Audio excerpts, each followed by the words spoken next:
हैं उसको कोई पैसा नहीं देना है, ठीक है। दूसरा ये है कि उसमें जो बिल आप उसका कंजम्पशन अपने मोबाइल ऐप पे यूपीपीसीएल स्मार्ट ऐप डाउनलोड करके उस पर आप मतलब डेली का कंजम्पशन, घंटे का कंजम्पशन आप देख सकते हो कि हमारा कितना चल रहा है और हमने क्या उसमें जमा किया है। इसमें दो तरह से, जैसे हमारा टैरिफ होता है, दो तरह का होता है, एक तो यूनिट का होता है, एक फिक्स चार्ज का होता है।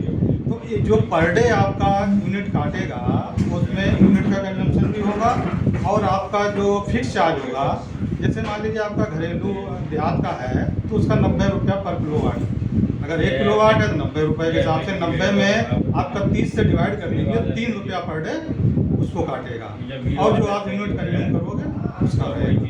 इसमें किसी तरह से आपको कोई भी पैसा मीटर चेंज करने का किसी को कोई पैसा नहीं देना है, ना इस तरह का मतलब जो भ्रम है, नंबर 1। और दूसरी चीज़, जो अगर किसी कंज्यूमर का पुराना बकाया है और वो घरेलू उपभोक्ता है तो उसका 10,000 तक 10% पर मंथ के हिसाब से वो डिडक्ट हो जाता है। जैसे एक तो उसने जो कंजम्पशन किया है वो रहेगा और जो पिछला बकाया है उसका 10%, 10 से 15% अगर है तो 15%, 10 से 15,000 के बीच में आएगा तो 15%, 15 से 20,000 के बीच में है तो 20% और 20,000 से अगर ऊपर है तो फिर 25% या अन्य जो घरेलू के लिए है, अन्य श्रेणी का अगर उपभोक्ता है तो उसका 25% पुराने बकाये से कटेगा और जो वो अपना कंजम्पशन कर रहा है वो रहेगा।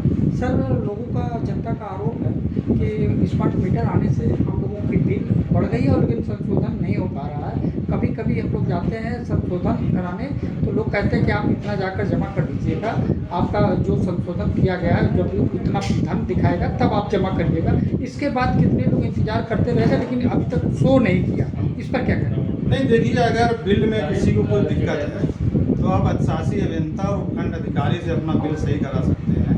बिल स्मार्ट मीटर तेज नहीं चलता, ये पुराना हमारा इलेक्ट्रॉनिक मीटर है, वही सेम मीटर है, केवल इसमें कम्युनिकेशन की फैसिलिटी दी हुई है जिसको आप अपने मोबाइल पे या किसी और उस पर देख सकते हैं और आप किसी भी माध्यम से ऑनलाइन पेमेंट कर सकते हैं। मीटर तेज नहीं चलता है, मतलब कई जगह चेक भी किया गया तो इस तरह की कोई शिकायत नहीं है।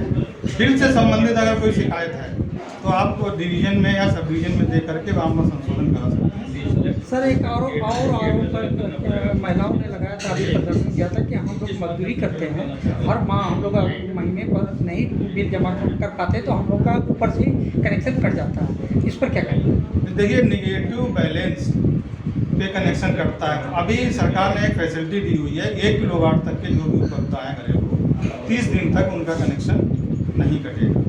30 दिन के अंदर उनके पास समय रहेगा, वो अपना उस बीच में अपना रिचार्ज करा सकते हैं, रिचार्ज करा के पॉजिटिव कर सकते हैं। 2 किलोवाट का घरेलू है तो उसके लिए ये है कि 200 रुपया माइनस या 3 दिन जो भी बाद में आएगा तो उसके बाद ही वो कटेगा।